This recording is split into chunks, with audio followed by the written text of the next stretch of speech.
Une des premières solutions, ce n'est pas la seule, mais une des premières solutions pour le climat, eh bien, c'est arrêter de manger de la viande. Mes parents mangent beaucoup de viande et tout, mais je sais que dans 2 ans, j'habiterai toute seule et je sais que ça sera différent. Guillaume Courpart avait été invité par le lycée dans le cadre d'un projet pédagogique. On parle de dérèglement climatique, on parle de pollution, on parle de destruction de l'environnement. Moi, ce qui m'intéresse, c'est d'apporter de l'information aux élèves de manière à ce qu'après, ils puissent réfléchir et débattre. Est-ce qu'ici, il y a des gens qui ont déjà eu des histoires d'amitié, de tendresse avec des animaux? Levez le doigt pour voir ceux qui en ont. Ok. Il nous dit pas ça c'est ce qu'il faut faire, ça c'est ce qu'il faut pas faire comme il expliquait au début, il a vraiment bien respecté. Et du coup c'est ce qui donne encore plus envie de reconsidérer tout ça et de mieux réfléchir à ce qu'il a dit. Si vous voulez faire des choix, il faut savoir ce qui se passe.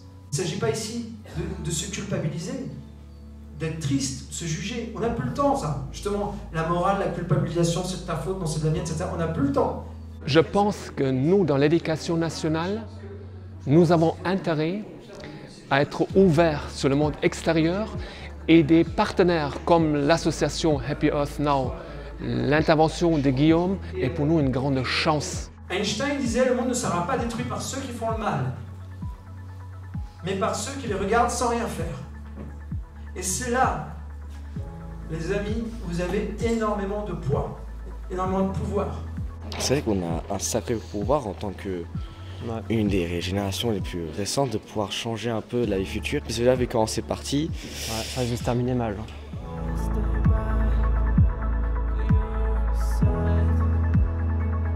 Est-ce que vous avez beaucoup vu de champs de cochons en liberté?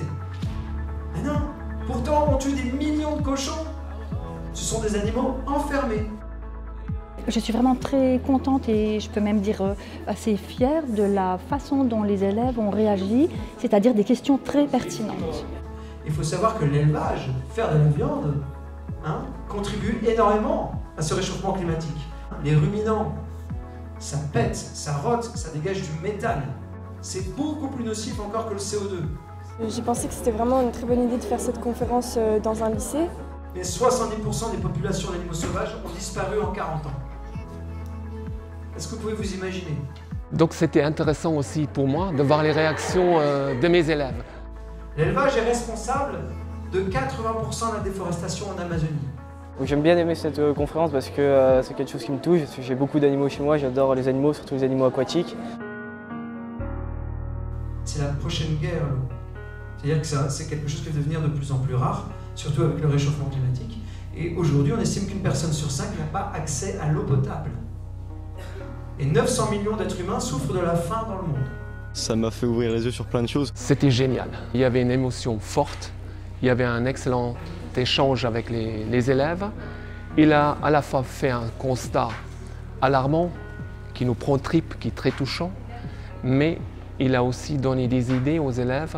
Pour ceux d'entre vous qui ont des problèmes d'acné, qui ont des problèmes ORL, beaucoup d'otite, de rhume, d'angine, l'asthme, on s'est aperçu qu'il y a un lien réel entre la consommation de produits laitiers et toutes ces maladies. C'est des véganes, si tu ne fais pas attention à ce que tu manges, si tu ne manges pas frais, si tu manges que des produits transformés, des bonbons véganes, des pizzas véganes toute la journée, etc., tu vas choper les mêmes cancers que le voisin. En aucun cas on est sur du militantisme et prosélytisme ou quoi que ce soit, parce que chacun est libre de faire ce qu'il veut et de penser ce qu'il a envie.